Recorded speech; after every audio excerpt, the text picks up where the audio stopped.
Welcome. I'm Eric Fleming, host of A Moment with Eric Fleming, the podcast of our time. I want to personally thank you for listening to the podcast. If you like what you're hearing, then I need you to do a few things. First, I need subscribers. I'm on Patreon at patreon.com/A Moment with Eric Fleming. Your subscription allows an independent podcaster like me the freedom to speak truth to power and to expand and improve the show. Second, leave a 5-star review for the podcast on the streaming service you listen to it. That will help the podcast tremendously. Third, go to the website, momenteric.com. There you can subscribe to the podcast, leave reviews and comments, listen to past episodes, and even learn a little bit about your host. Lastly, don't keep this a secret like it's your own personal guilty pleasure. Tell someone else about the podcast. Encourage others to listen to the podcast and share the podcast on your social media platforms because it is time to make this moment a movement. Thanks in advance for supporting the podcast of our time. I hope you enjoy this episode as well. The following program is hosted by the NVG Podcast Network.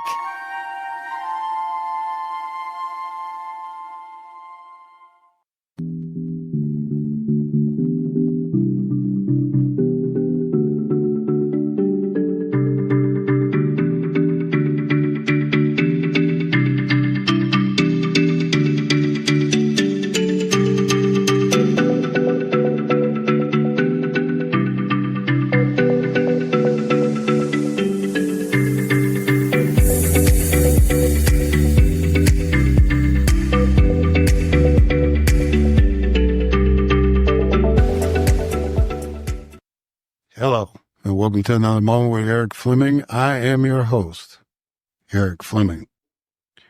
And today, I've got two very interesting guests coming on. One has written this book that I think is very, very impactful and timely in this day and age as far as being seen and being heard. And then the other guest is an advocate, somebody that is out there doing the work in the community to try to give people opportunities for housing and financial literacy. And, so I'm really glad that they came on, and I'm honored that they came on. And I think that you're going to enjoy the conversations that we had. As always, I wish that we could talk longer and that wish I could eavesdrop on some of the off-air conversations, but I think you're going to enjoy the dialogue that I've had with these guests coming on. And, well, guys, we're in it now. And, you'll hear a little bit about how we're in it with the news, but I want to kind of open a little bit with, well, real quick. First thing I want to kind of talk about, and then after you hear the interviews, I've got something else to kind of dive into, but real quick, I just want to say that if you are a member of FOP, not in the leadership, just in the membership, you have to be discouraged.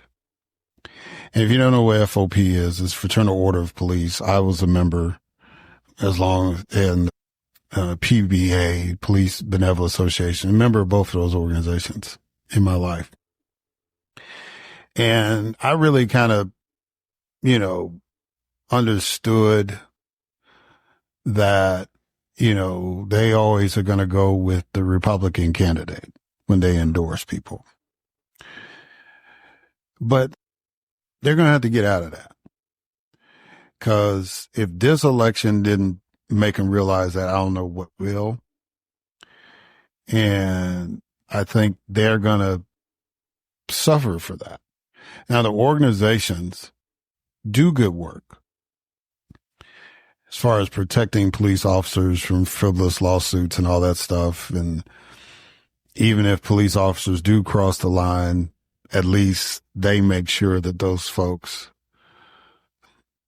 have legal representation, right? Which is a constitutional right. So they provide that for them.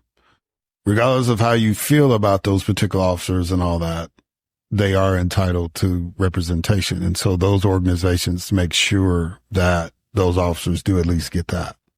They may go over the top as far as protecting them, but that's a whole nother show.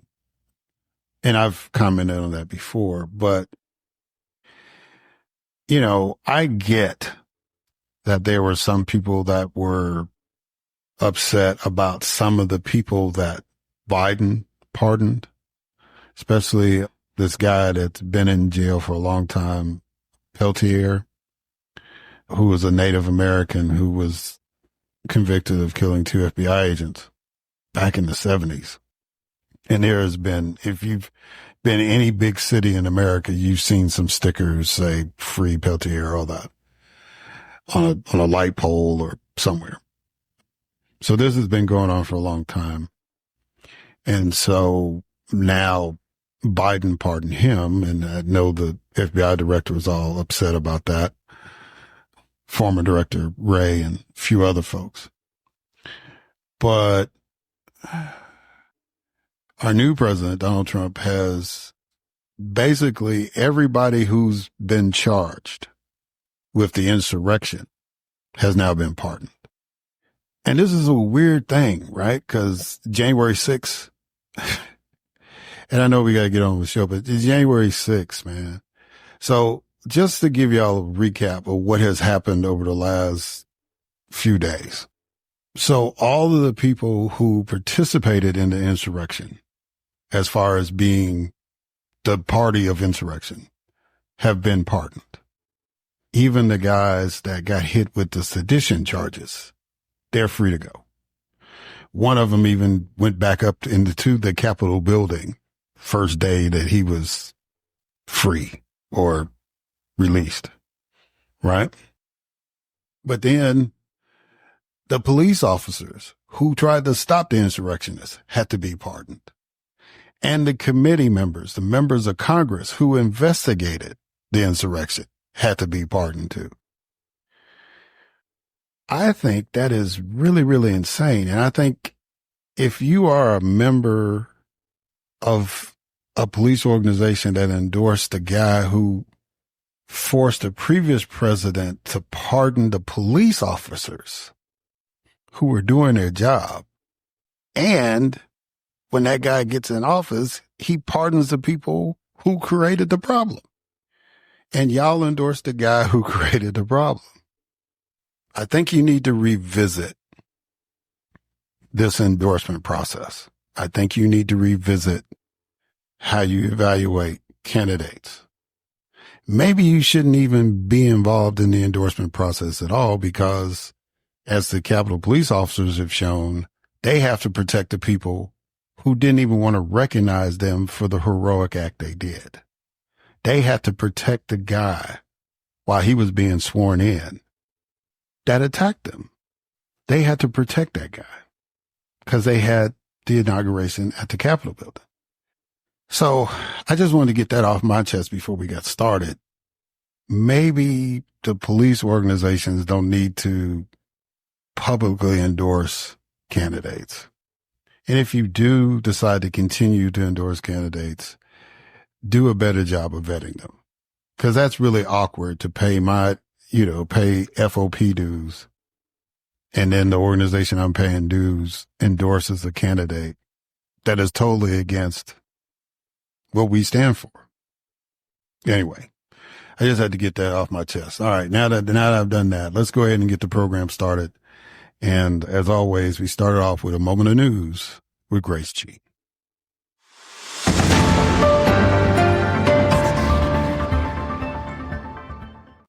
Thanks, Eric. Donald Trump was sworn in as the 47th President of the United States in the U.S. Capitol Rotunda, declaring that America's decline was over in his inauguration speech. The Trump administration intensified efforts to dismantle diversity programs by urging government employees to report hidden DEI initiatives and placing certain administrators on paid leave. President Trump pardoned nearly all individuals charged in the January 6th Capitol attack, ending legal consequences for most participants while directing the U.S. Attorney General to dismiss all pending cases related to the incident.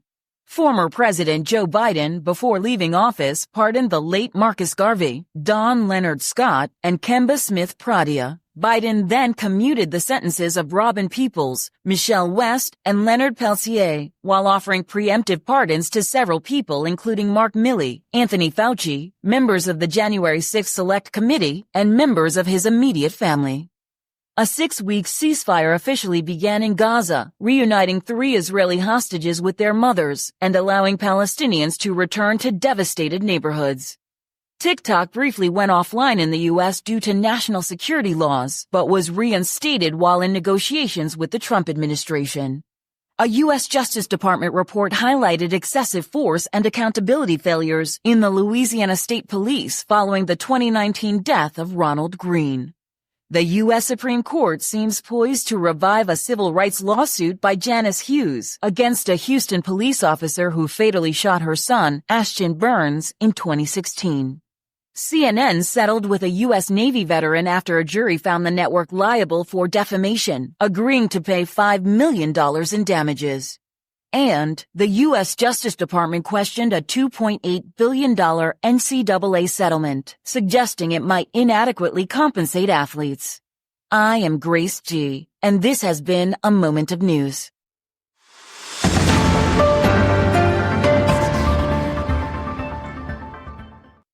All right. Thank you, Grace, for that moment of news.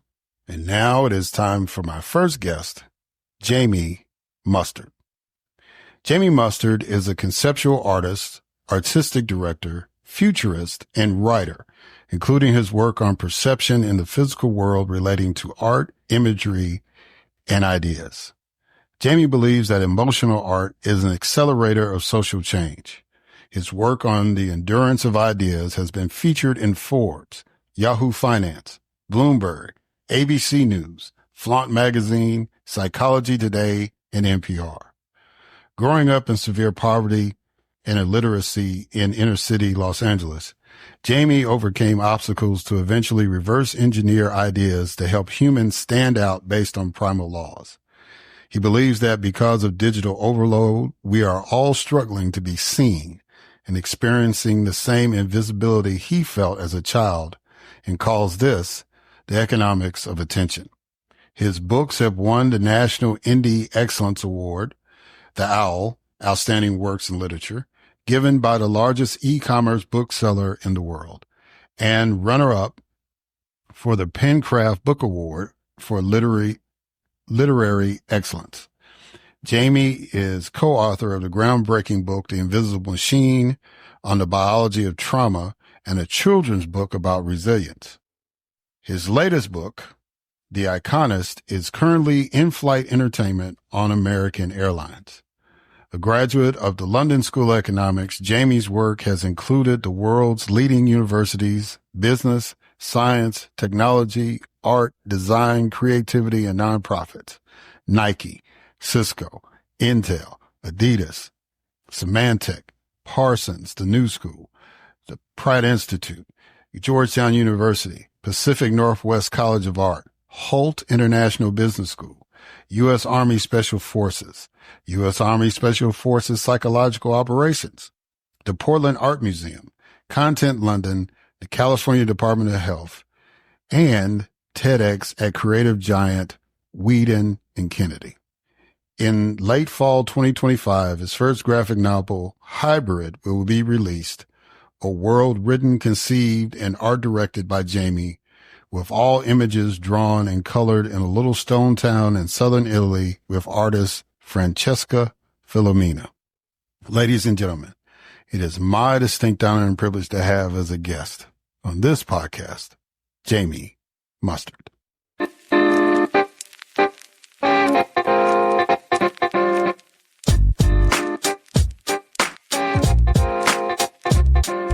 All right. Jamie Mustard. How you doing, sir? You doing good? I'm doing good. It's been a, rough start to the day, but we're getting there. Yeah. Well, I understand. I work another job, man, and it's been snowing down here. Well, not snowing. We've had real icy conditions. And so I had to make sure employees got to work. I had to kind of do some things that I normally don't do at my job. But I'm here too, brother. So we're going to go ahead and push through this interview. I'm really, really excited to have you because I read your book, The Iconist. And I think people are going to benefit from this discussion. But let me go ahead and do what I normally do. So this first icebreaker I do is a quote. So this is the quote that I want you to respond to. The excessive increase of anything often causes a reaction in the opposite direction. What does that quote mean to you? Well, first of all, thank you so much for having me. I really appreciate it. I think that quote means that I almost see that quote as a political, right now with the politics going on in the world. I just think when people get overwhelmed with something, when there's too much of something, we tend to go the other way, and I could say that in relation to information overload. We get overloaded with all this information. We think we're taking it in, but really we're hiding from it and kind of turning our backs and trying to keep it away from us because it overwhelms us. But I could also say that it really speaks to our politics. As an artist, I try to not be political and look at things from more of a humanitarian lens, or a humanist lens is a better way to say it. But I do think that we swung so hard in one direction that it caused the world to go another direction almost as a reflex. And I could be more specific about that, but that's what I'll say for now. Okay. That sounds good. And so now I want you to give me a number between 1 and 20. 17. 17. All right. So your question is going to be, hold on. There we go. What's something about people who see the world differently than you that you've come to appreciate? Oh, wow. That's such a good question. I'm so glad that I picked 17. I think that, I had a really, really rough start to life. I grew up in urban Los Angeles under horrifically poor conditions or poverty conditions in like an orphanage or an institutional like environment. And I didn't go to school. I was semi-literate until I was 19. I could read well, but I couldn't write beyond kindergarten. At 19, 20 years old, I didn't know how to use a comma. So I've had a rough start to life. And then I look at what my life is now, what I do now. I ended up going to a very kind of rarefied university in England. That's one of the more rarefied after being semi-literate most of my life, and I did that very quickly. And now I do what I do now, which is, I'm writing books, I'm making art, I'm doing lots of different things. And a lot of times people ask me, like, when you have such a brutal gauntlet at such a young age, how do you become you? Like, how does that happen? Right. And I do think that this goes to the question.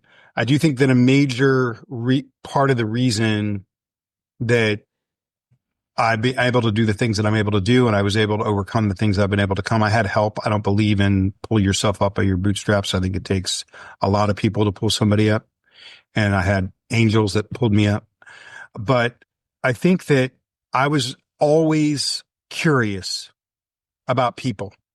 Like, no matter who they were, if they were rich, if they were poor, if they were different than me, if they were the same as me, I kind of always wanted to hear people's stories and what they'd been through. And I think that I was always looking, no matter who the person was. I mean, I remember one time walking down the street in London and a guy asked me for some money. And I said, I won't give you some money, but I'll I'll buy you breakfast, thinking that he would then not want me to do it. And he said, okay, let's get breakfast. And then he took me behind the fancy restaurant that was right there to a side street to this little kind of working man's cafe. And I sat there with that guy for an hour and a half and listened to him tell me about his life, and it was very representative of British classism. His life was predetermined for him before he was born. And so whether that's a story from somebody that's succeeded or story from like that guy, everything in the middle, I just think that you can learn.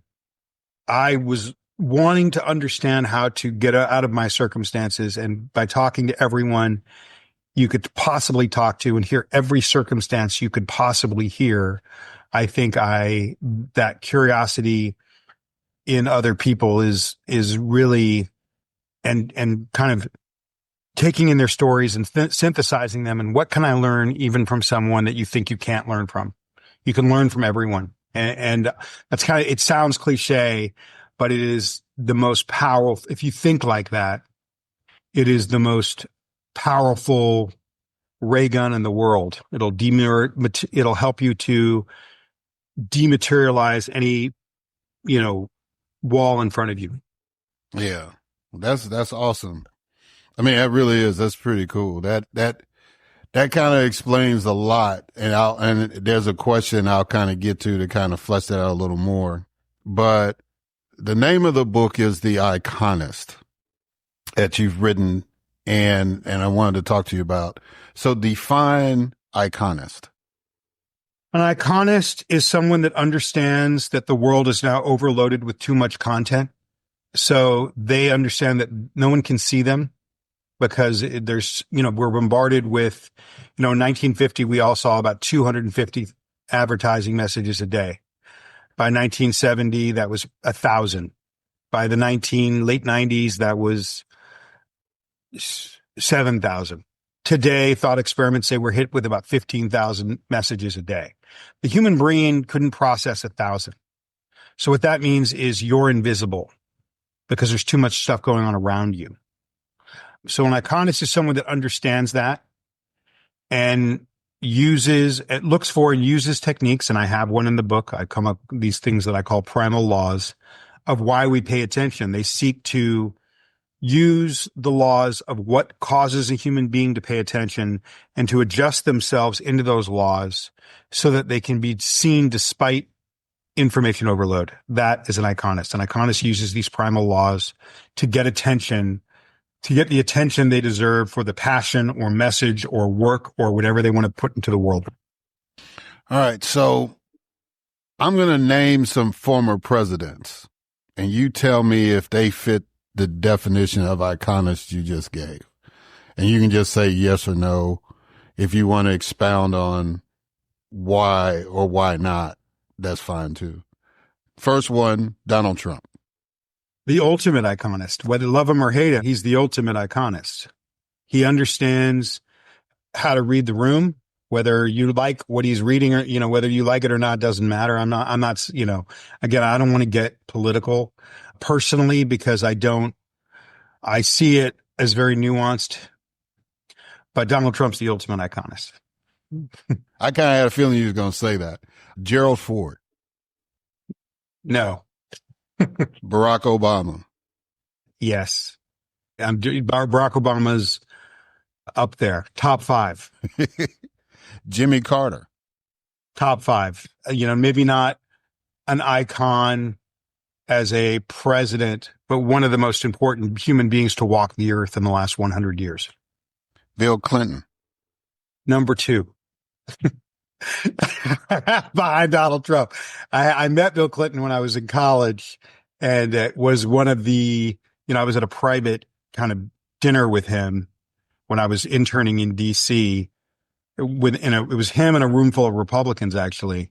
And that was one of the most profound experiences of my entire life, shockingly being in the room with that guy, watching him take this crowd that was hostile. I mean, they were grumbling that it was a hostile crowd.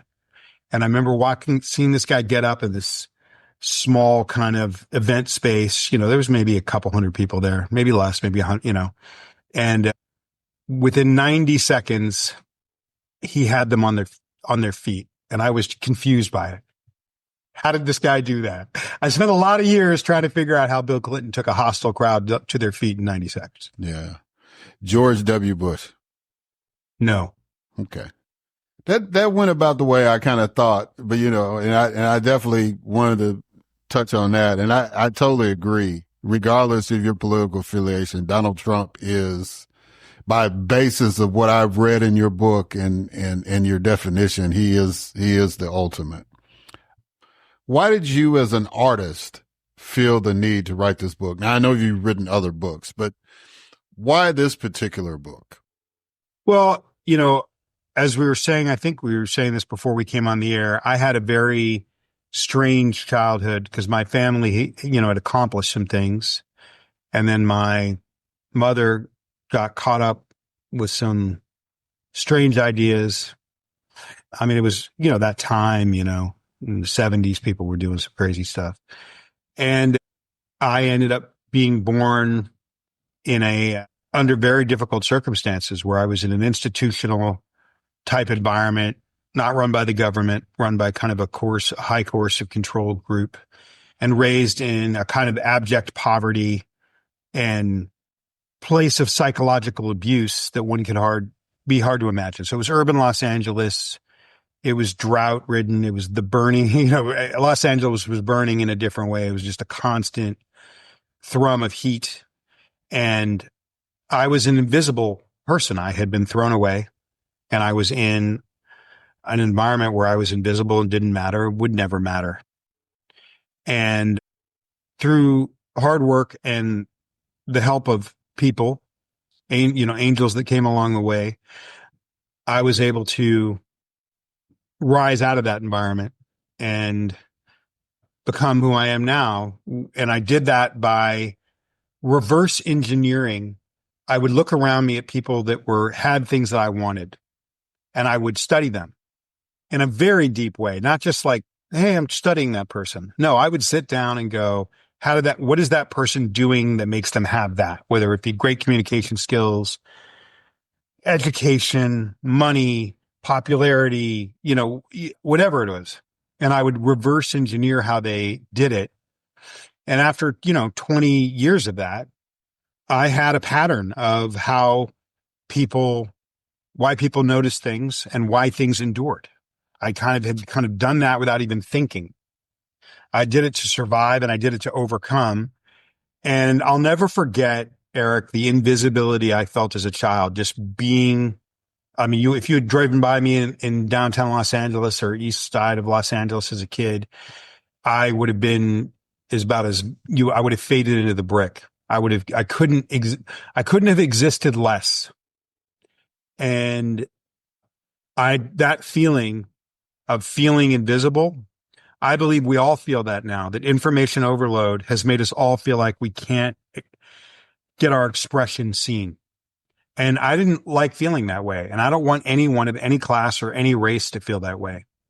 So I wrote this book so that people could get their expressions of who they are seen in the world, because I think that is a massive component to personal fulfillment in life. So that was the reason I did it. I didn't want people to feel the way that I felt growing up.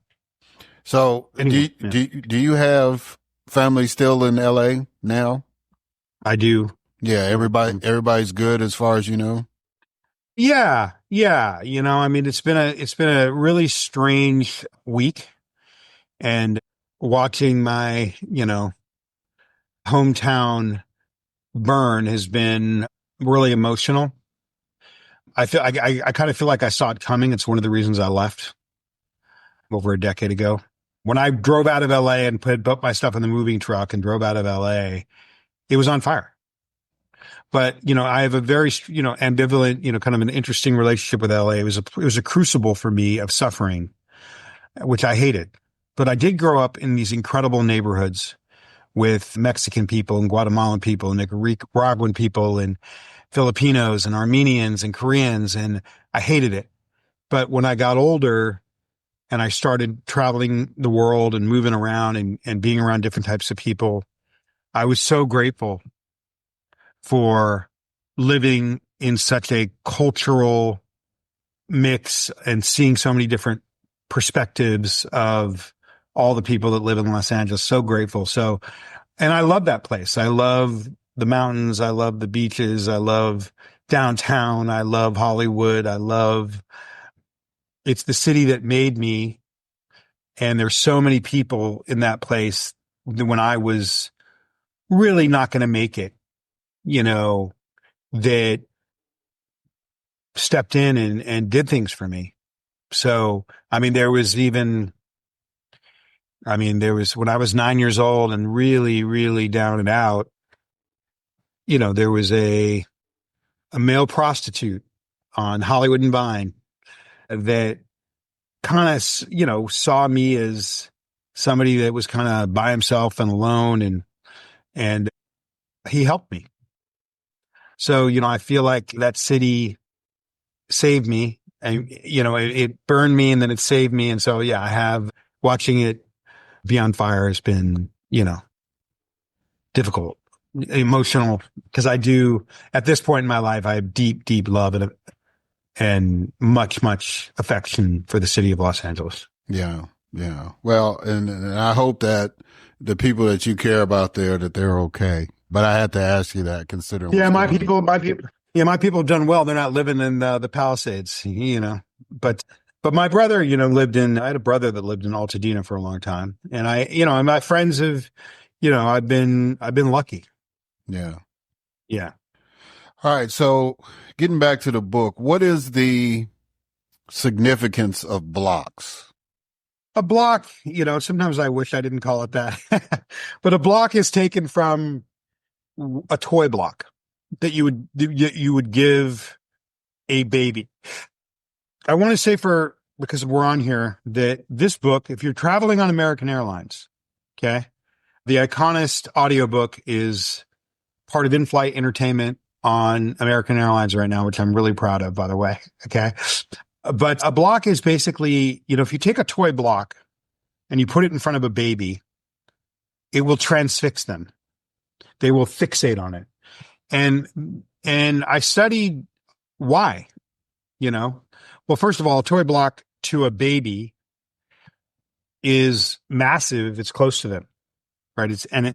And there's something about the kind of the geometrical simplicity of it with the intricacy of the number that magnetizes a baby's attention. And so I started studying this, and when we have something really, really simple and then something complex within it, that those two poles, when we have the simple and the complex, magnetizes human attention like a tractor beam. So I started to research, is there something about the way a baby looks at a toy block that continues on through human development? Is there a version of that will cause a human being, a human adult, to fixate and pay attention? Right? That was kind of what I was getting curious about. And the answer is 100% yes. And so a block is this kind of simple thing that if you repeat it over and over, you can take any audience and make something iconic in their mind in a matter of minutes rather than months, years, or decades. Why do we call a Kleenex or a Coke a Coke? We think it's an accident or a coincidence. And in many cases it is. But what if you could make something iconic to your desired audience at will in moments? So I break down those laws of how you can use the repetition of a simple image to make anything iconic in the mind of your desired audience. And a block is that simple thing that you're repeating. It's an icon waiting to happen.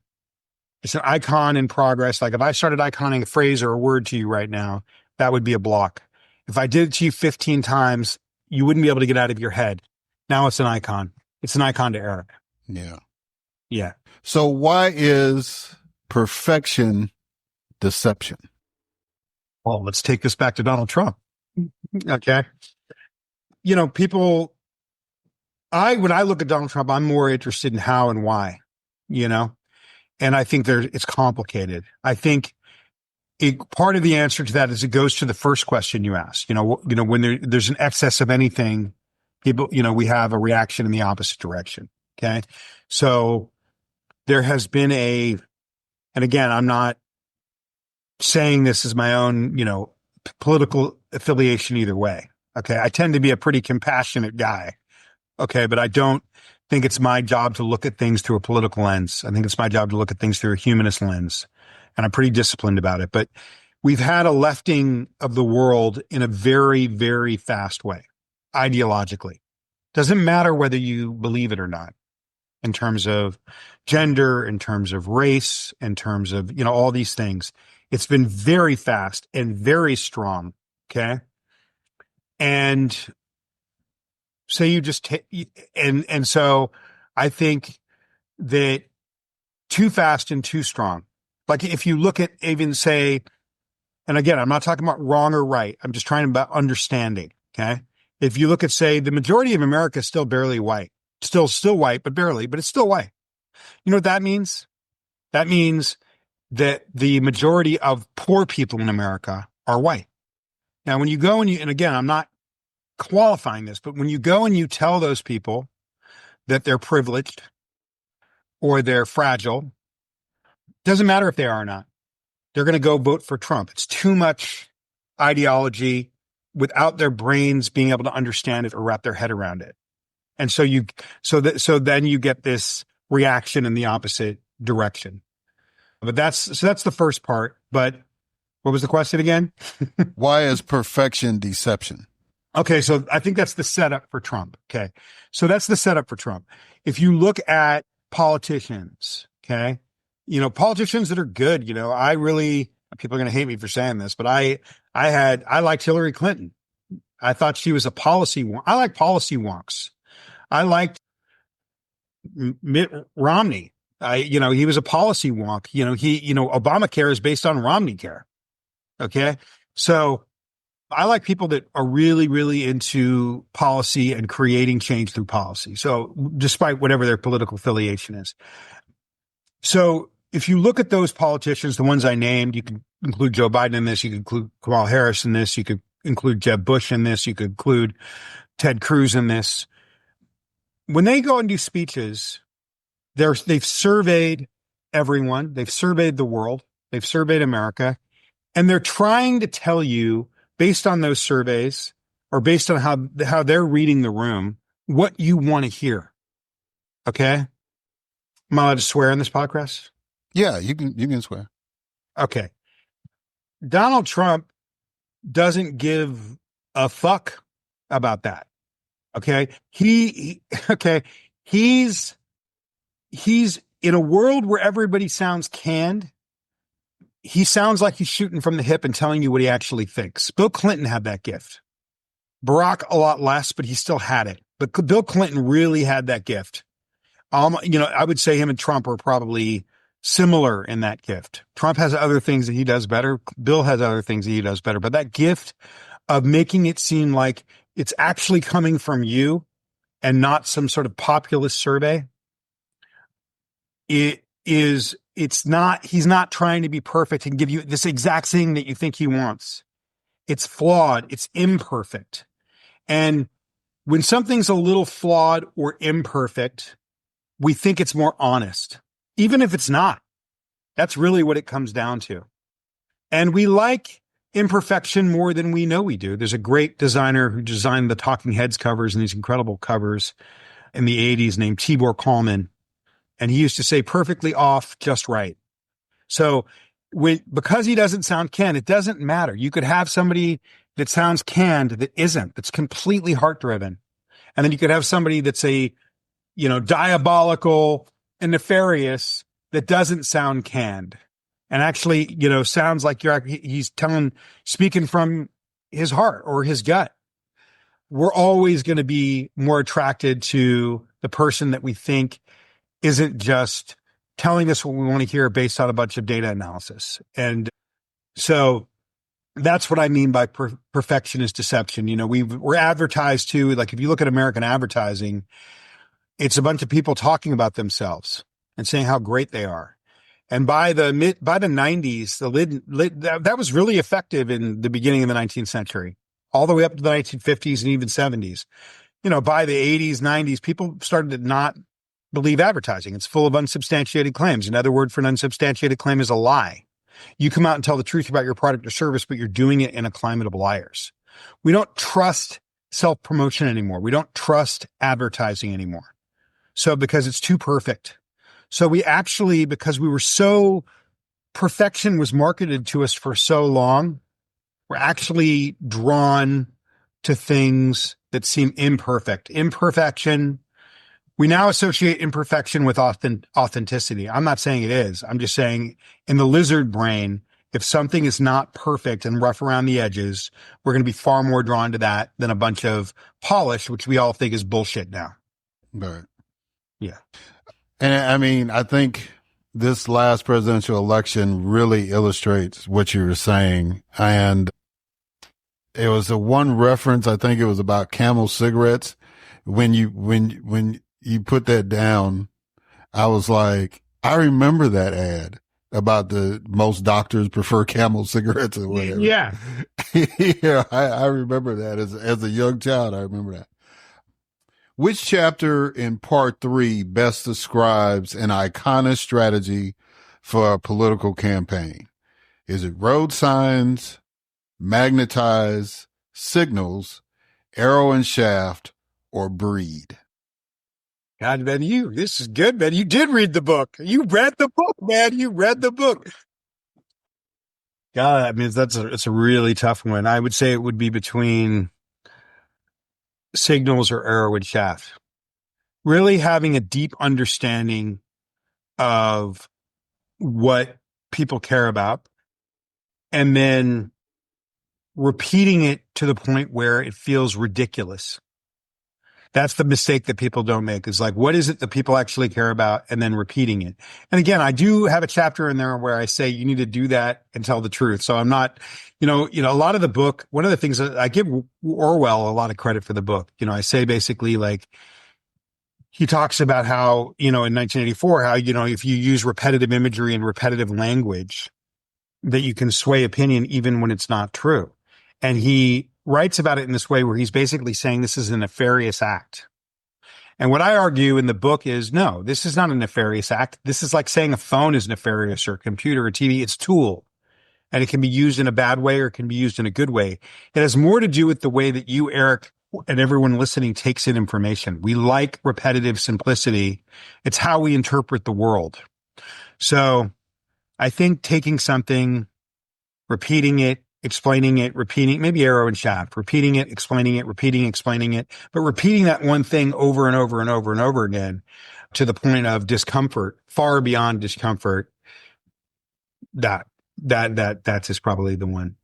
Well, I know I wasn't off then because I felt arrow and shaft would be the one, because the concept of an arrow is like you have to have that arrowhead to penetrate. And then the shaft, as you allegorize, I guess, for lack of a better term, the shaft determines the direction. So it's like you can have something that penetrates, but if that shaft is not attached to it, one, it may not hit where you want to hit. And, it makes sure that that is stable. Exactly. And so the information behind the slogan or the idea is what validates the slogan.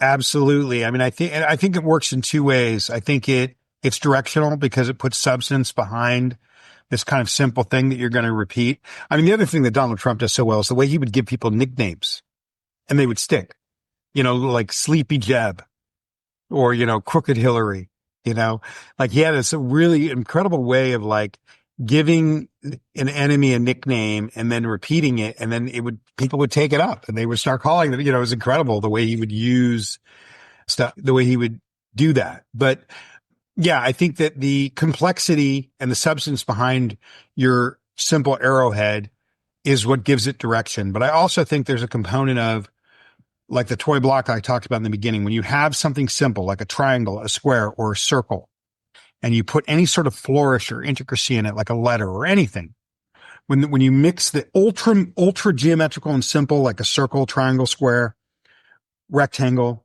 with some sort of intricacy, it really grabs the eye. And yeah. But the repetition factor with some sort of substance behind it is the most important part, for sure. Yeah. So let me close out the questioning with this one. In this modern political era, why is it important for politicians to embrace the concept of radical simplicity? Because people are so overwhelmed with content. Like, there was a woman that was doing research. I talk about this in the book for Microsoft and Apple in the late 90s. And Linda Stone, she coined the term continuous partial attention, basically saying that we're overwhelmed with so much content now that the people that you're talking to about anything are only partially paying attention because there's too much content coming at them. Okay. That was before the internet. If we had continuous partial attention in 97, 98, when Linda was doing this research, what's our attention like now? Because we're overwhelmed with content. So you need to recognize, everyone needs to recognize that the people that they're trying to communicate to the world have no bandwidth. They're distracted by everything coming at them.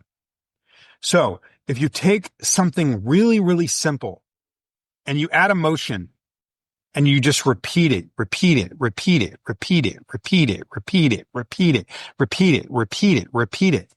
it cuts through that distraction like a laser. It causes someone to stop being distracted and lock on you because you're repeating this simple thing. And so radical simplicity, coming up with a really simple way to communicate who and what you are, and then repeating it to the point where it makes you feel very uncomfortable, like naked in a public space. When you embrace that, anyone can be seen for anything at any time. So it's urgent. And then I'll say this last thing about it. It's urgent for our happiness too. There's that concept in Maslow of when we get above the basic needs of food and shelter, we become concerned with self-actualization, transcending into ourselves. If we can't get the expressions of our human self seen by others, whether it's our work or our art or whatever that thing is that we care about, that we want to put in the world, we feel small, depressed, anxious. It ruins us.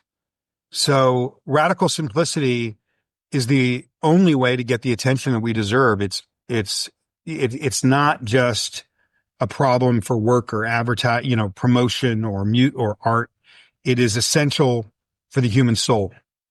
So, Jamie, speaking about putting out in the world, this is the time where I allow the guests to do their promotion. So how can people get the Iconist? You had already mentioned that it's on in-flight entertainment for American Airlines. For free. But, it's 5 hours long. You can listen to my dulcet tones as I read it.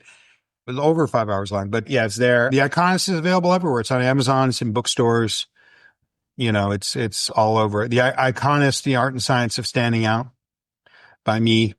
Yeah. So that's that, and I'm very proud of that book. That book was critically acclaimed and it's done well, but I feel like that book should be one of the most known books in the world. What's in there is so important. So I feel like, I want people to know what's in there. Well, I'm glad that you did the Audible. That, I will always prefer the author to be the one reading their book as opposed to, a voiceover person, even though that, they're professionals, all that, but it means something when the author does it. So you can really, get into it. So I'm so glad that you did that.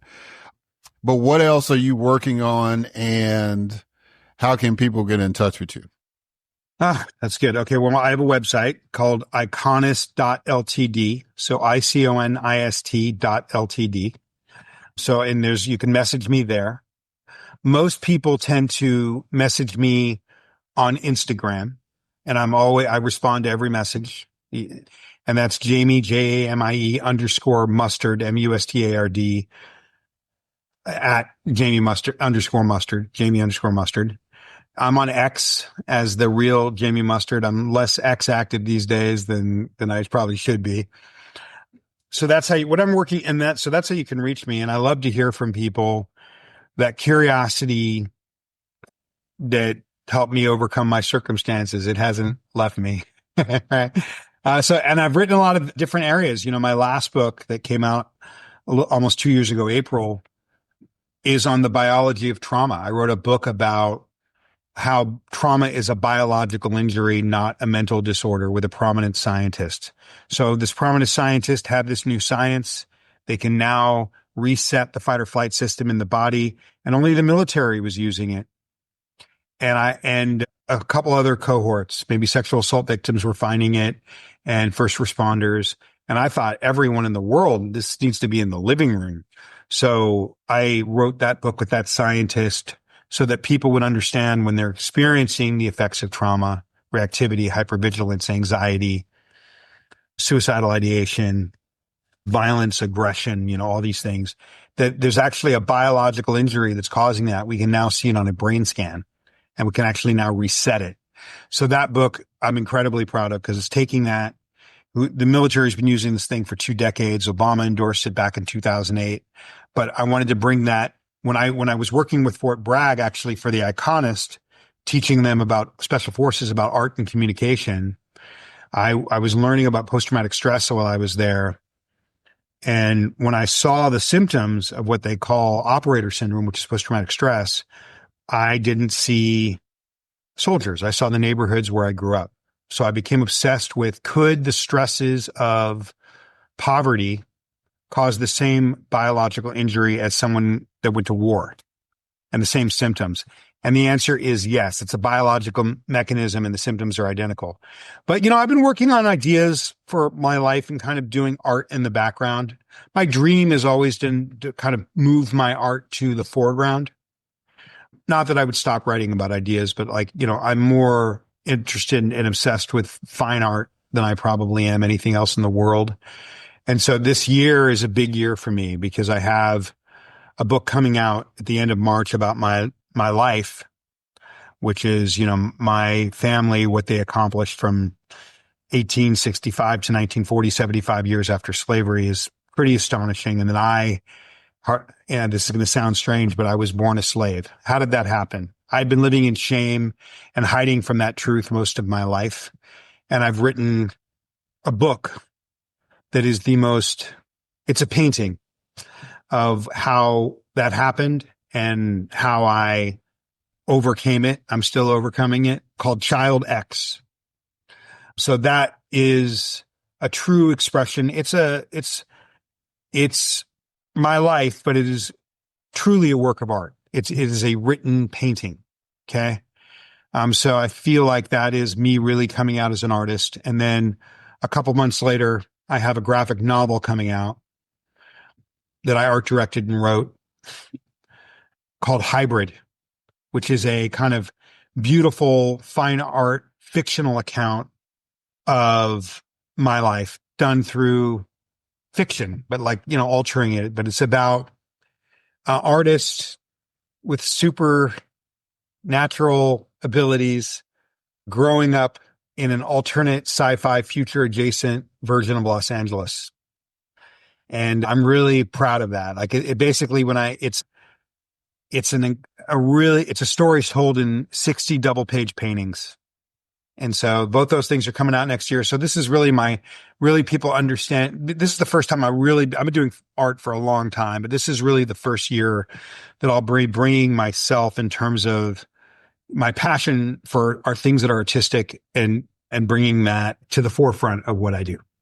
Well, I hope those 2 projects are as successful as the Iconist. And I just want to thank you for allowing me this opportunity to talk to you. And, one of the cool things about doing this podcast is just meeting interesting people, and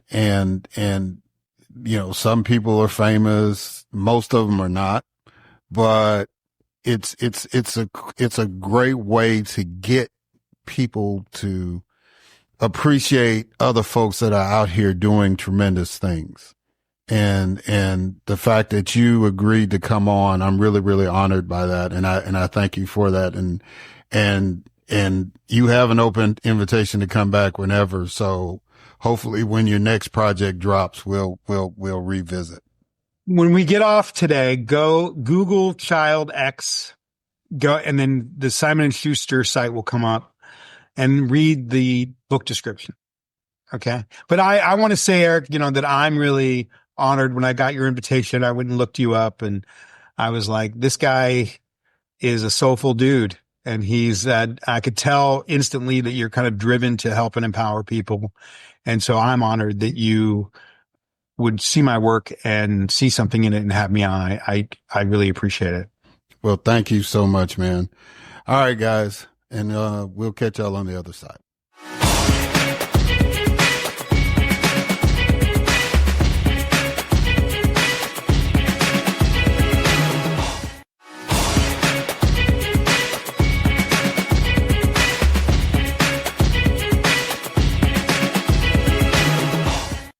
All right, and we are back.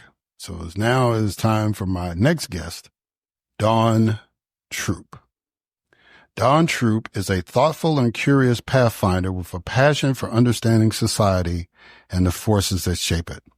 Her work spans housing, financial education, and community development, not just as areas of expertise, but as essential avenues for improving lives and creating opportunities. With a career that includes roles in the federal government, nonprofits, higher education, and the private sector, Dawne has led initiatives that deliver real impact. She has provided strategic consulting for political campaigns, managed statewide financial literacy programs, and advised small businesses on growth strategies. Her federal policy expertise is grounded in understanding real-world challenges, enabling her to craft actionable solutions that reflect communities' needs. Currently, the Advocacy Director for the People and Places Collaborative at the Community Opportunity Alliance, Dawne works alongside community organizations to drive progress, create opportunities for growth. Her drive comes from the desire to spark meaningful conversations and inspire solutions that make a lasting difference. Ladies and gentlemen, it is my distinct honor and privilege to have as a guest on this podcast, Dawne Troupe.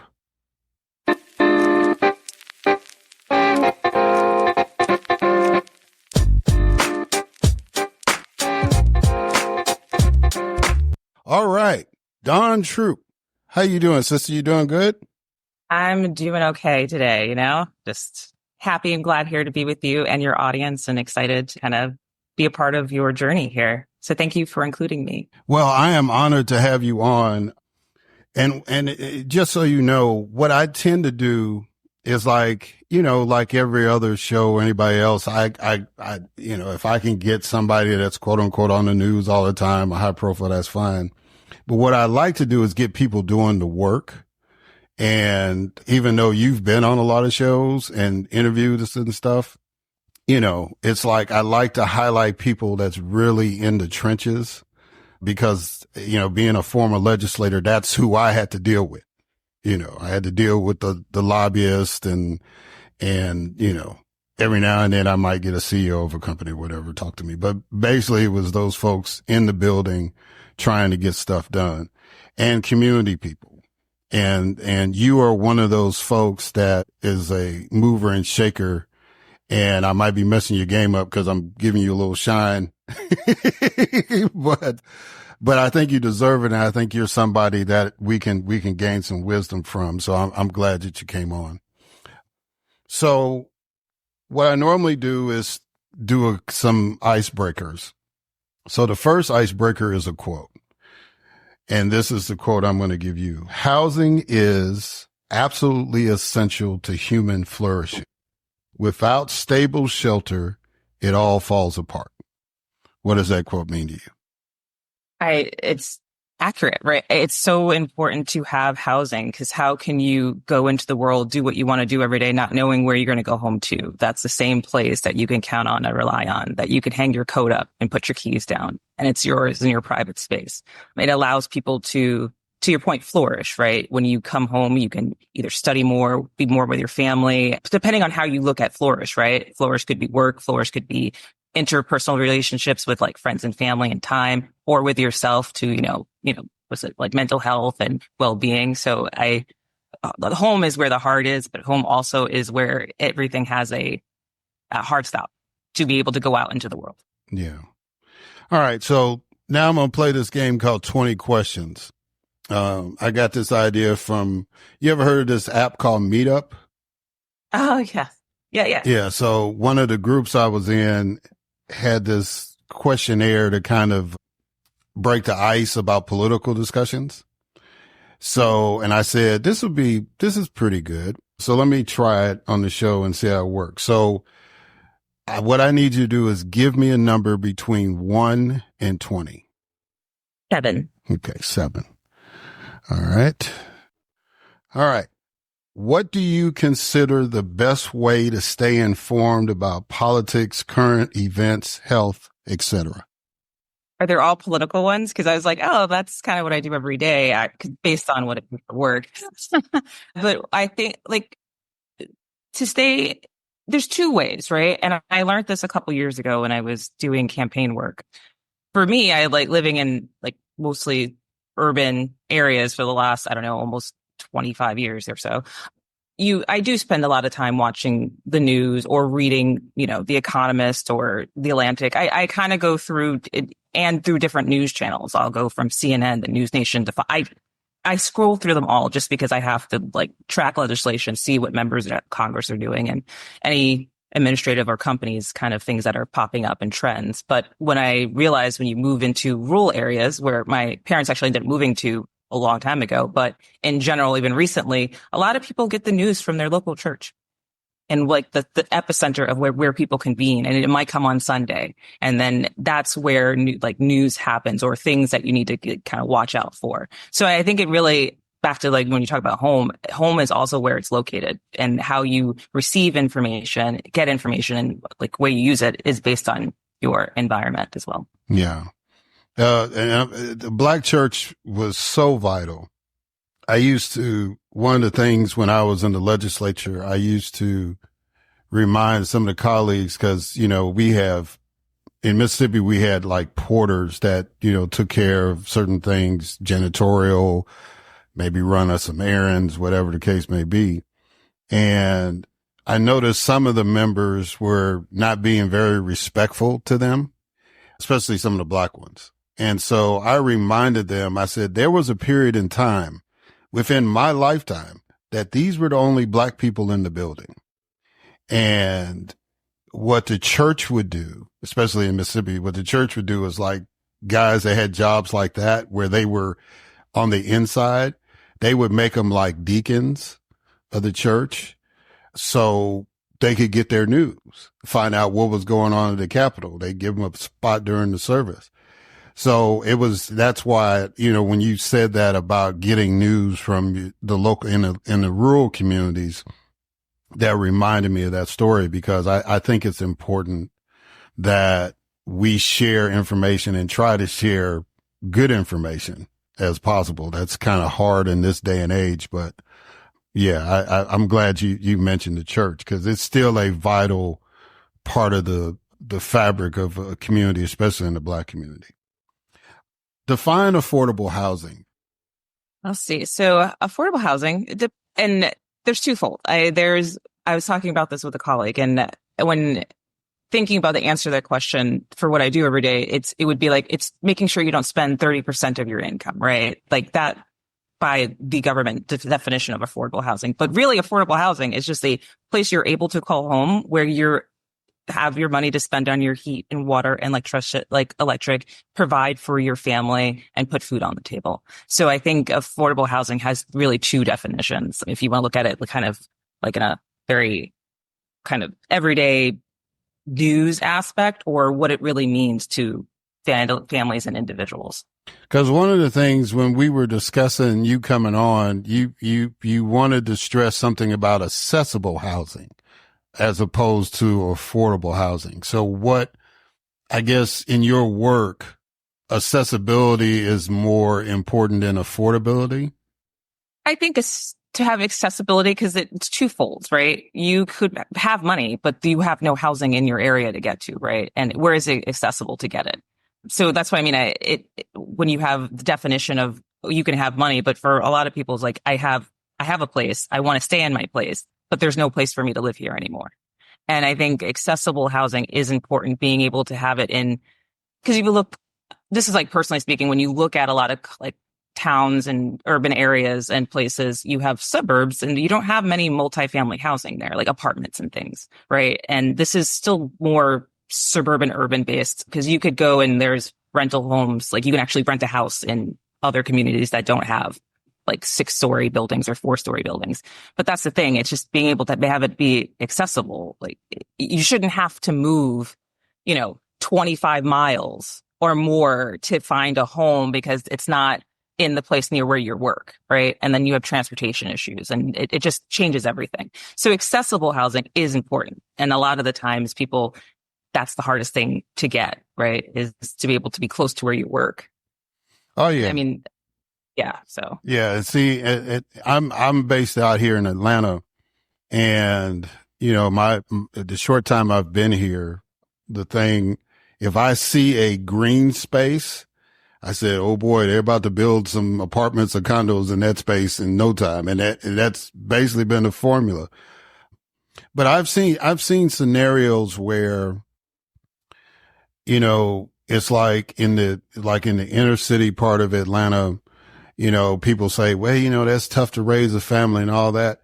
But I have literally seen families move into like upper scale, like condos and all that stuff, and they have little kids, and it didn't seem like it was a good fit there. So that to me, I think that plays a part in accessibility too, doesn't it? Like, because like you said, home is where you feel comfortable and where you can, like we said, flourish. But, not every scenario, not every Jefferson's, that's moving on up scenario, is best for people. Would you agree with that? No. I mean, yeah, I think that's twofold because so that comes down to when apartments are built, right? Before that almost is like planner, the developer. So when towns build homes and apartments or luxury condos, there's a lot of first homes, like first starter homes that aren't on the market anymore because necessarily you do private partner business and you'll have market rate and affordable housing, which is kind of like either condos or, well, not really condos necessarily, or just apartments, luxury apartments. And before they build, they're supposed to figure out like what the area really needs. Is it a lot of 1 bedrooms or 2 bedrooms or studios? So it's more or less being able to figure out if that meets what the family is looking for, but that's all they can afford, then they can't afford that first starter home without moving 50 miles outside of Atlanta. That's a part of that accessibility problem.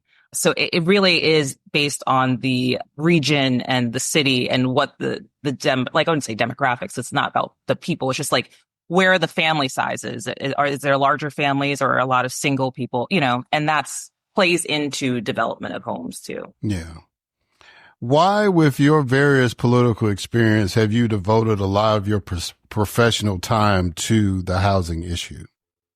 I mean, for me, when I think about my own like experience with my family, right? My grandmother was one of 7 sisters and she was the youngest of the 7. They were born in South Carolina and then they moved to New York.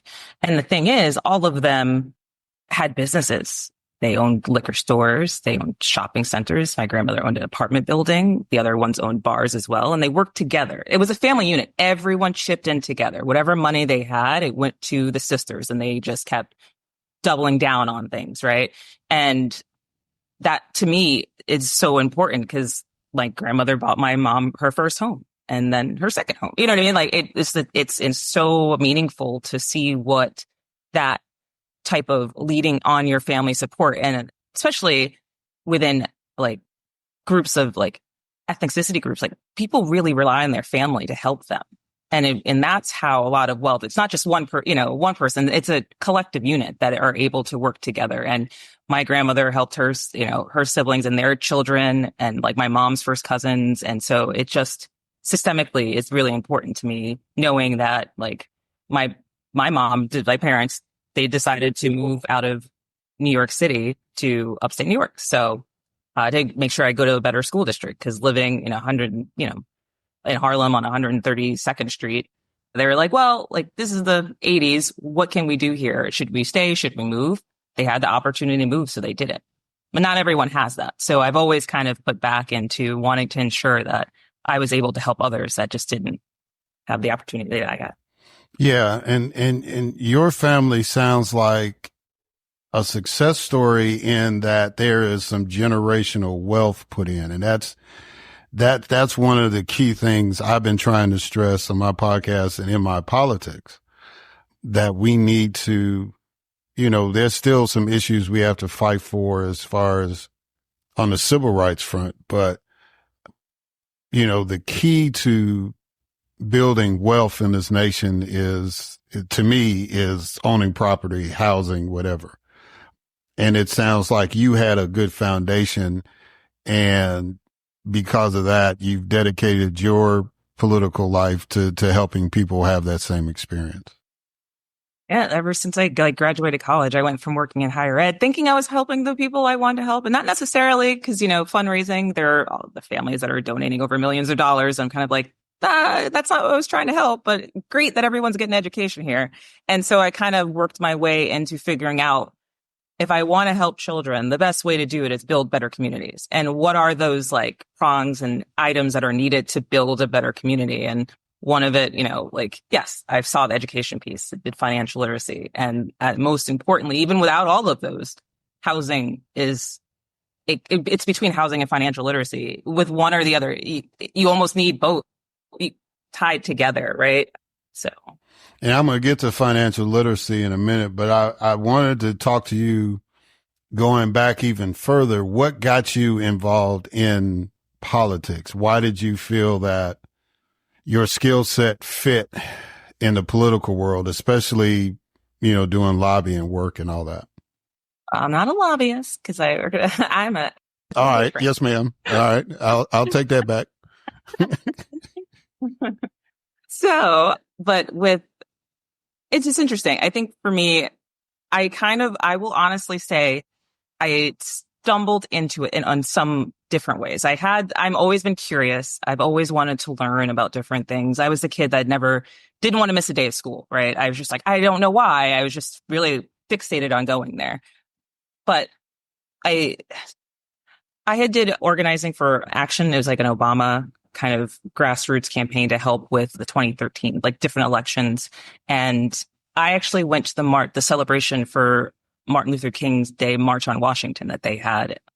And my grandparents had went, my dad's mom and father. And my dad's mother, she's an Australian citizen and British. They're like going heritage wise. Her parents were in the military and moved to Australia. My dad was Black and he was from Georgia, and they went together. So I had went out of being like, oh, wow, like this is great. I get to like celebrate something that they did together that I can see on my own terms. And I had volunteered. And then I was in that kind of network of news, like email chains.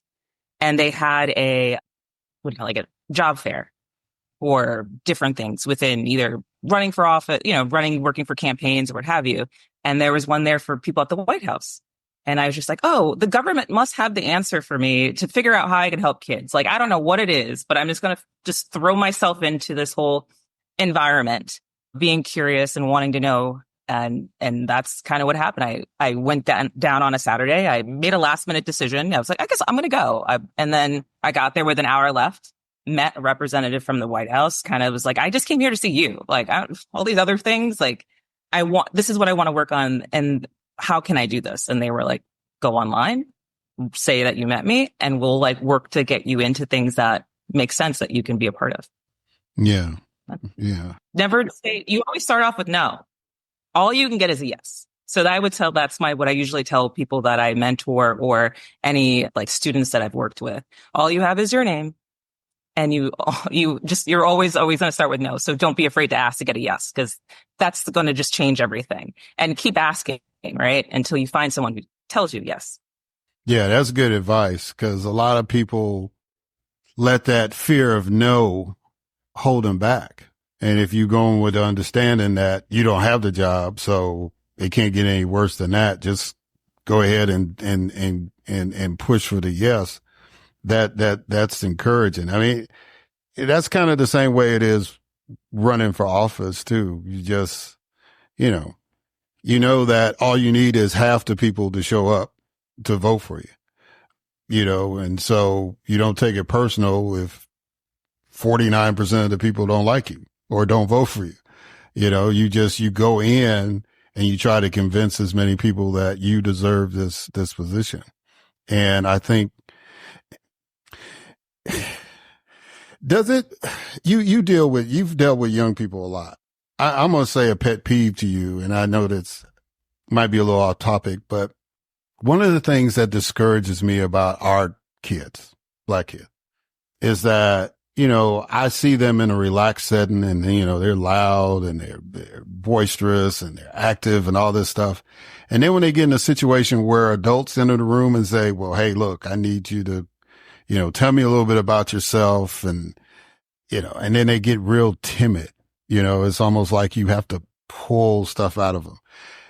As somebody that's dealt with young people, what is your best strategy as far as getting young people to be relaxed and to be confident about themselves? Well, I mean, I always say anything that's kind of tied to children starts with the adults, right? So in one, it's, were they ever taught to be open with adults and have conversations and to have that confidence? And that's really where it starts. It starts with adults teaching kids things of those kind of nature. And sometimes kids are just thinking. You could be in a room talking to them. They're not necessarily not interested.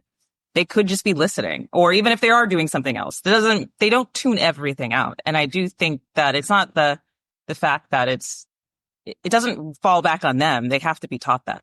So most of the time, anytime I think of things that relate back to children, and if it's why did they do that? Or why isn't something doesn't make sense? It's what didn't the adult do to make that accessible to them, to have them realize that this is what they should be doing in this environment or in this interaction. It's all learned. And even say today, when you think about, younger, people just starting in their career that have been working from home that actually probably are missing out on things in the office, even though a lot of people love working from home. But it happens even now when I work with colleagues who are younger, there's certain things that nuances that they just don't know. And I'm like, oh yeah, I forgot. You wouldn't know this because you haven't worked in an office. Yeah. Okay. So that's good information for me to kind of pull stuff out. Cause, I've done a lot of speaking lately, but when I used to go and talk and try to get the young folks to interact, but, yeah, that gives me some ideas of how to go with it. Okay. All right. Let's get back on track. Explain the importance of financial literacy. And financial literacy is it's such a huge facet. Financial literacy is one with what you know about being able to keep stable credit and savings and things, but it's also emotional. Financial literacy doesn't just start on what I know today, how to open a bank account, or most things are online anyway. Brick and mortar banks are sometimes even hard to find in certain neighborhoods, right? And it's what you've learned from your family that teaches you what money really is, because it's an emotional sense. Some people are very comfortable with it. Some people are afraid of it. Some people find it to be scarce, so they hoard onto it, right? Or it's oh, it'll come and go, and it's okay to have things in debt. So financial literacy is it's an encompassing of in a holistic person and how they view their way to spend it, how they earn it, the way they get it. And then what do you look at this dollar? What does that dollar mean to you? Right. And cause you'd be I went online and bought a new app or another song or whatever it is. And it's kind of well, I wonder if what else could I be doing this? Or putting $20 away a month for IRA.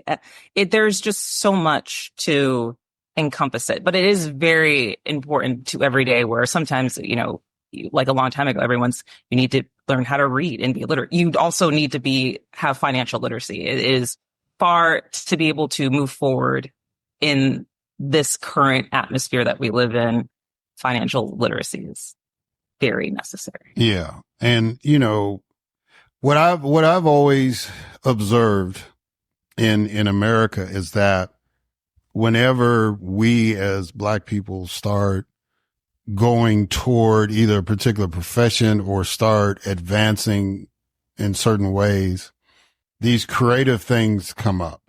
And one of the examples is this credit score thing. Cause, all of us at Christmas time have watched the Jimmy Stewart movie. It was a Wonderful Life. And it was like you got a loan on a handshake back then. You know what I'm saying?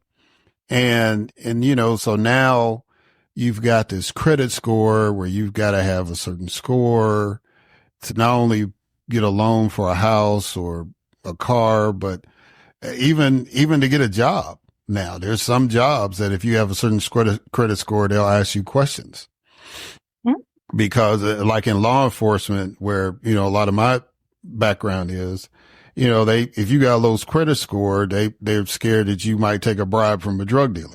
You know what I'm saying? So one of the things when I was in the legislature that I really focused on was teaching financial literacy in the schools. And I was able to get, with the help of the Realtors Association of the state, I wanted it to be required. I had envisioned first semester you take financial literacy and then the second semester you take entrepreneurship, right? Because I wanted our children to know those kind of skills. And so I was able to get the financial literacy component in, but it got in as an elective. But the bonus was that the school districts didn't have to pay for it. Groups like the Realtor Association or CPA Association, whatever, they would come in and teach the class for free. All the school had to say is that they wanted it. How early should young people start learning financial literacy? Honestly, as soon as they're able to interact with other people. Because the reason why I say that is not just because you're thinking they're going out and can I buy your bubble gum here? No, it's just being able to understand maybe people have more than others. And that helps social economic interactions with people, being able to understand why, because working in a school, you see that a lot. Some kids are oh yeah, they have this fancy jacket, but I also was in schools that were in Title I districts, but the jacket, I will never forget this. The jacket still had the tag on the alarm, right? And kids know that. They but they were older, but they weren't being nice about it. It's well, let's think about why that's a problem, right? So what does money mean, and what does it mean when you have or when you have not? I think you very young, it's this describing how it might not be the concept of this is a dollar. This is what the dollar means. This is how many pennies are in a dollar. This is what you can buy for a dollar. I think it's good to start maybe at 3 or something. Right after you kind of hit that mark, it's one of those things of just explaining how money affects people's lives, and just having an understanding. And then I think once kids probably understand the difference between maybe because I feel a lot of parents or children may not understand that their parents are going out of their way to give them more than they can actually afford. Right. And then I know someone that one day, it was I think during 2008, and she was telling me oh, one day I had a drum set. Next thing I didn't. Right. And it was really, and it still affects this person till this day and the way that they talk about it. Right. And I think if that was something that could have been communicated, money is something that can come and go. It's not always going to be there. And that might help children have a better understanding when they have it, when you spend it or what you spend it on or how you use it and how you interact with others might be helpful. Yeah. So what advice would you give younger African Americans on preparing to be financially stable and build generational wealth? Well, to your point, only I think 26 states have financial education. So it comes back to the adult. Someone has to tell someone this. Normally when I would go and ask kids, do you know what a CPA is? A certified public accountant. Out of the class, generally, maybe 5 or 6 kids raise their hand, less than 10%. That's because either their parent was CPA or their uncle or their parents used one. Other than that, no one even knows what that really is, right? Or they have like, oh, you're just sitting behind a desk every day. It comes back to just access to knowledge. So for a child to go and find that might be kind of hard if there aren't outlets for it. I really do think it goes back to adults when you see children, if they have the opportunity to share that knowledge, to definitely share it. But every state in this country has an accounting association. And if you want to get resources, that is a good place to start, because they do try really hard to promote financial literacy within those associations, because it's important, right? Beyond the fact that like accountants will need people to use them, but they do go out of their way to like teach basic understanding of like how to save, what is a like retirement, how to think about that. And it's because it's really nothing you start to think about until you kind of get closer to it. Like most people don't understand how to buy a house. Like what?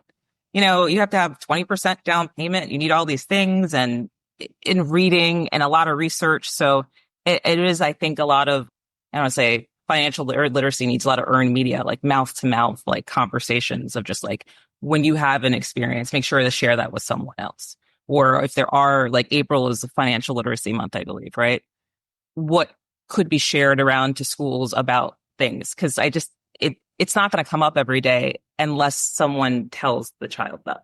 Yeah, it definitely has to be deliberate. And that was one of the things, because I just remember trying to buy the first house, and, you know, it was just all this paperwork and all this stuff. It was like, I just thought, look, I got to find me a bank, qualify for a loan, and, you know, give the people the check and keep it going. And then they said, well, you know, we got to do this inspection stuff. And then there's these closing costs and all that. I was like, what is just the amount of paperwork, the title stuff and all that, you know, you got to kind of get people and then, you know, ready for that. And then even when I first went to college, it's like you're registering for class, and then, you know, it's like at the end of the registration table, there's like Sears and Zales Jeweler and all this stuff. And they, you know, and everybody's trying to give you a credit card. You know what I'm saying? So, you know, you 18, it's like, oh, I'm really grown. I can sign for one of these, right?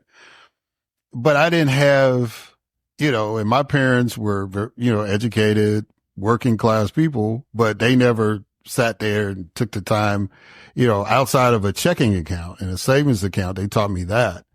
And in school, we had to learn, I mean, we had to literally take a test to graduate from high school in Chicago to show that you were functionally literate. And part of that was you had to be able to read a bus schedule, you had to write a check, all that kind of stuff. So, you know, that's the kind of stuff I'm talking about as far as preparing these young folks, because the minute that they get out of that bubble in their home, you know, they're going to be exposed to things and not realize it. And you're basically saying that some adult, whether it's in the home or outside the home, has to be intentional in making sure that these young people understand that. Yes, because colleges are not prepared. So think of a college, right? And I always had this back and forth because I worked at universities. And that's kind of why I was like, I was so disheartened, even though they're meant to do the right thing. One, when you go to college, you sign up for classes. Now, there are some schools being started where they track, if you sign up for a major, they'll show you all the things you need to be taking, all the course credits and what have you to get to that degree. I don't know how many schools actually do that, but there are some. But generally speaking, once you're there, you're on your own. Like, there are some kids that know there's a writing lab. There are some kids that know that there's this, you know, well, maybe I want to get involved in student body government or something, or there's an extra activity that might help in computer science or what have you. You have to go find it. It doesn't always come to you. What they kind of give you is, hey, here's your dorm, here's your RA, here's some basic things you need to know. And everything else, you have this whole entire campus around you, but you really need to like kind of navigate it yourself. And that's where I feel like if you don't know, like, you know, for instance, I didn't realize like you could study abroad. Like, I know you could go, but I didn't really know what or how to sign up for it. I still went abroad in college, but I just didn't know, like, why don't I go to the office and fill out a paper and form and go away for a semester? It just wasn't something that like, I didn't, my friends did it. And I was like, oh, by the time I figured it out, I was like, well, do I really want to go away my senior year? Like, you know, So that's my point. Cause if an adult doesn't tell someone, by the time you get to college, you're not necessarily going to find it either. And then you're really not going to find it because a lot of people learn by trial and error. Usually when it's financial literacy, it's like, oops, I did that and that was wrong. I signed this paper. I took out too much. I should have gave that money back. I didn't need all this loan money and I kept it. And I should have been like, nope, please take it back. Cause I just rather not have it. And then the other thing is like, if you want to start with like families, one thing they can do, which a lot of like families, like across, especially in the higher income levels do, they use life insurance to get around estate taxes. So it's just like, you have to, again, like who would know that unless like, you know, someone who's been in that industry, right? And that's what people do. And when a person passes, they have all this money kind of locked up in different types of like vehicles money wise, and they get to pass it on to their family without taxes, like inherited taxes. So it's, yeah. Little tricks and stuff. But I think it's important. So look, as much as I would like to continue talking with you, I'm going to have to cut this off, but how can people reach out to you either for, your advocacy or just to kind of pick your brain a little bit, have you speak somewhere or whatever? How do people get in touch with you? I mean, obviously, it can find me on LinkedIn, Dawne Troupe, or they more than happy to email me personally if they want to. It's just my first name, period, last name @gmail.com. And yeah, and that's, I mean, happy to share that information. And because it really does come back to, that's kind of why my mom was like, I did all this for you to do all these different things. And I'm like, when people talk about like survivor's guilt, I don't have that type of thing, but I understand the concept of it. I'm like, how could I be so happy doing all these other things if I wasn't bringing other people with me? So like, that's the most important thing. Well, I'm glad that you've chosen to be one of the good people and try to, lift up other folks in your work. I think we'd be a much better place if there were a gazillion people like you as opposed to what we're dealing with, but I won't get into that too deep. Dawne Troupe, it's been an honor to have you on the podcast. General rule I like to express to the guests is that you have an open invitation to come back whenever you want to come back. If there's something burning in your chest and say, Eric, I need to talk about this, just feel free to reach out and we'll get you on. But again, thank you for coming on today. Thank you so much. I'm glad to be here. All right, guys. And we're going to catch y'all on the other side.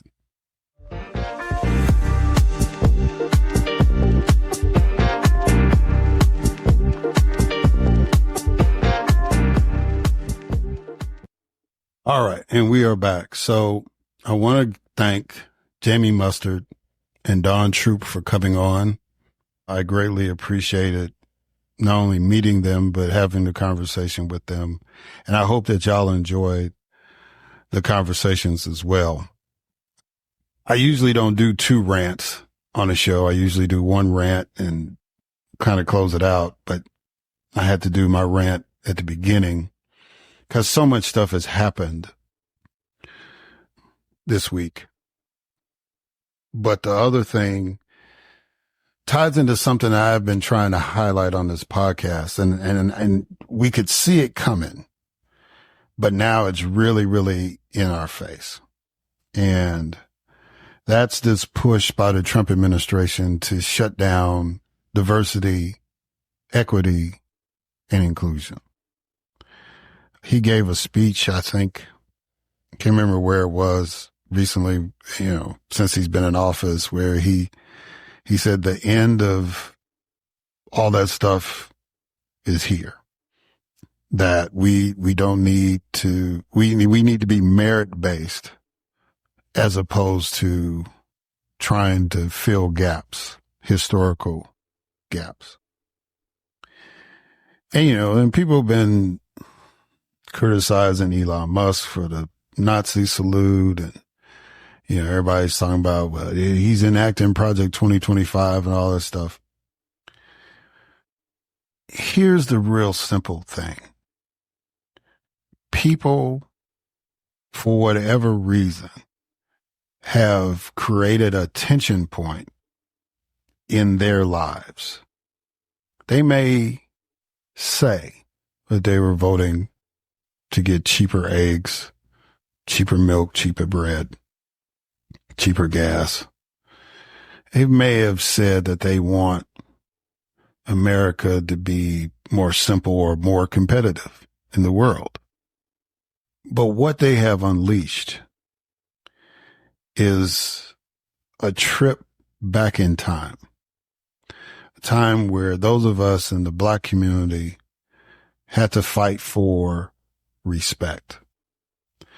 As a child of the generation that was told that we have to do twice as good or be better than average just to be considered equal, it's disheartening that now we're at a point in our history where we have a president that is openly more open, I think, than Woodrow Wilson even was. Because Woodrow Wilson, thank God, didn't have social media and the internet. But now it's being perversely pervading throughout the world, that America is now no longer a country that believes in equity and equality. Now, merit-based sounds innocuous, but if you're white, that's great. If you're Black or anything else, that's harmful. That's, I can't even, that's really gaslighting us. That's, the type of language that is alarming, because that's what they were saying to us, our parents, our grandparents, well, we would have gave you the job, but we gave it to somebody else. Now, they don't want us going to their schools to increase diversity, but if Johnny's dad donated money and they built a dorm in the daddy's name, he can go to that school with no problem. Where's the merit in that, right? And then you say that you want to be merit-based, but I'm trying to figure out, of your nominees for your cabinet positions, who actually qualifies in that merit-based category. You could say Marco Rubio, maybe, the treasurer, although he doesn't have a heart. His background wise, he fits in. You could probably say Pam Bundy because she was an attorney general of a state, but not really, right? If your agenda is to say merit-based in the literal sense, then these positions should be filled by the top people in those respective fields in the nation. These are not the top people, period. These are the most sycophantic people. These are the most loyal people to you or your cause, but they're not merit-based. So, the whole thing is that we have somehow become immune to hypocrisy in the United States. We just accept because we want to strongly believe in something that's not really happening, but we want to believe it is happening. We're putting our hopes in people that don't really care about us. We're putting our faith in somebody that doesn't have faith. If you were offended because a pastor asked you to show mercy at a church service, what more evidence do you want that these people are not on your side? Right? A literal pastor literally asked the president of the United States to show mercy. Period. Oh, that wasn't a good sermon at all. Really? How many sermons have you been attending? What part of Jesus's teachings do you not comprehend where mercy and love is involved? Ladies and gentlemen, we are in a bad place. Now, we're going to make it because there's enough of us that's going to fight to make sure that we make it, whether it's in the courts, whether it's in the streets, whether it's in the halls of government. We're going to make it through because we asked y'all to come through and only half of y'all did. So we have to kind of take it from here, right? But we're going to make it through. And I hope that when we make it through, that people learn something and do better. It's one thing for those elected or appointed or hired to take an oath to uphold the Constitution. But at some point in time, those of us who are citizens of this nation need to uphold it too. If you don't understand anything else, just understand the preamble. Just understand that we're supposed to be a place that respects individual liberty.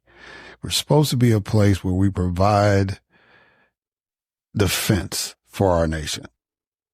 We're supposed to be a place where we promote the general welfare of everyone. That's what the preamble basically says. But we don't vote like that. We don't do our politics like that.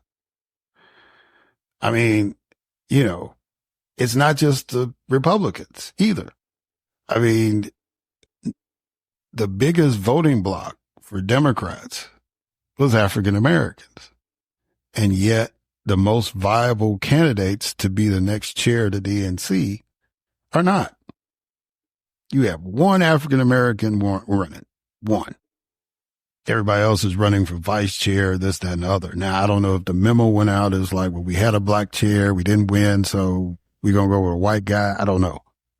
All I know is if we are supposed to be defending diversity, inclusion, and equity, then we need to practice what we preach, right?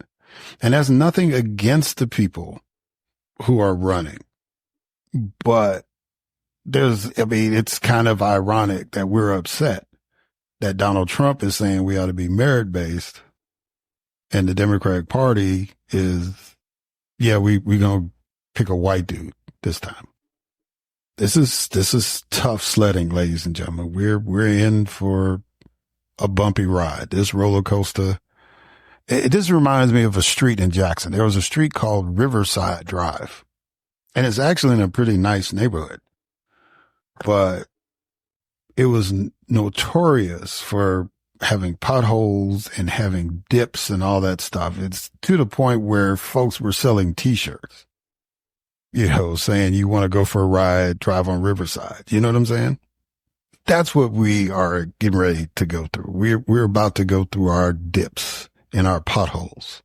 We're about to traverse a road that is not going to be smooth at all.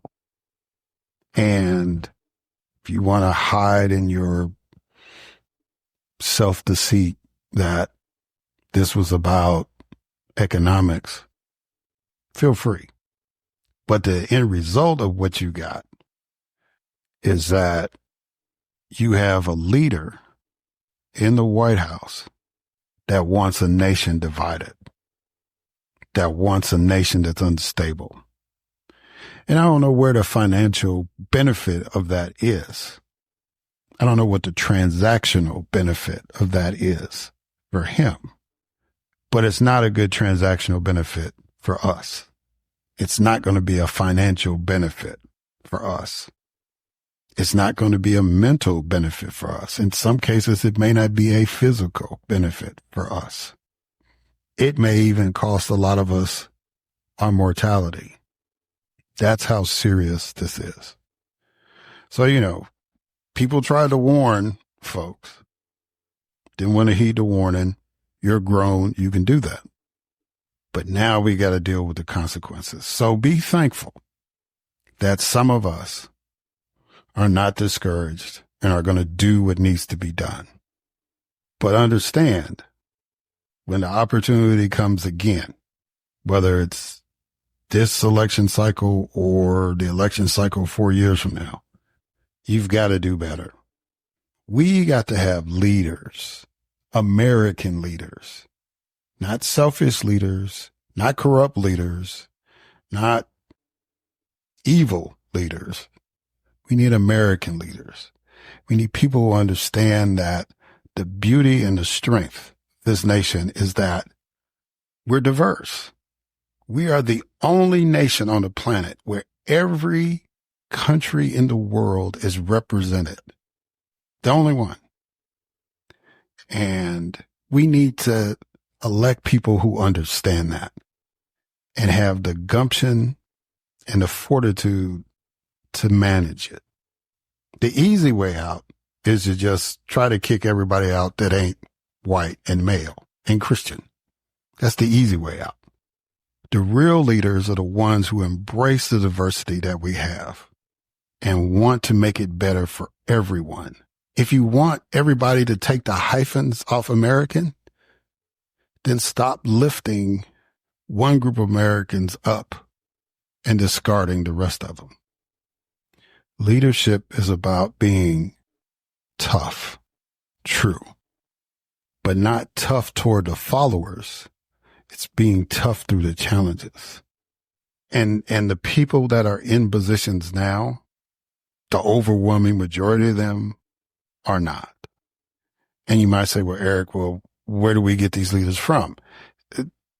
There are people in the community that should be in positions to look out for the community, other than just being a community activist, other than just being the president of the local NAACP or whatever. There are people that need to be in positions of power to make sure that government does right by the people and does no harm to the people. And that has to start happening now. Some of us may be too old to step into that role. That's fine. Then we need to train and teach young people to fill that void. Because we're at a very, very precarious position. Democracy as we know it, the lifestyles that we have known and grown accustomed to are on a cliff. And it's not going to take much to push us over that cliff if we do nothing. So when you hear people saying, well, we're not going to practice DEI and we want the government employees to snitch on folks who are doing DEI work. And if we want to be a merit-based society, then we have to focus on building up people of merit. And the only way we can build up people of merit is that we give everybody a chance to be people of merit, not a select few. All right, guys. Thank y'all for listening. Until next time.